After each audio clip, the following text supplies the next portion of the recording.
పరిస్థితి ప్రకారం, నాకున్న ఇక్కడ పరిస్థితి ప్రకారం నేను ఇవి చదువుకున్నాను, అంటే ఈ స్తోత్రాలు చదువుకున్నాను అనేది ఇక్కడ చెప్పాల్సి వస్తుంది. దీనికి ముందరే క్షమాపణలు కోరుకుంటున్నాను.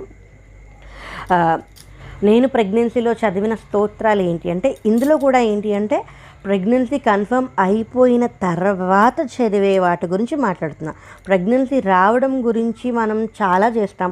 అంటే రాహుకేతువుల పూజ కావచ్చు, లేకపోతే ఎక్కడైనా ఉయ్యాల ఊపడం కావచ్చు, చాలా రకాలుగా చేస్తాం. కానీ ఇది వచ్చేసిన తర్వాత, ఇప్పుడున్న పరిస్థితి ప్రకారం ప్రెగ్నెన్సీ రావడం, అది నిలబడడం, 9 నెలల్లో ఉండడం, తర్వాత పుట్టి ఉండడం, అలాగ చాలా చాలా దశల్లో, అంటే 3rd మంత్ లోపల లేదా 5th మంత్ లోపల, తర్వాత 7th మంత్లో పుట్టిపోవడము, లేకపోతే 9th మంత్లో పుట్టి, ఇలా చాలా ఇబ్బందులు జరుగుతూ ఉన్నాయి.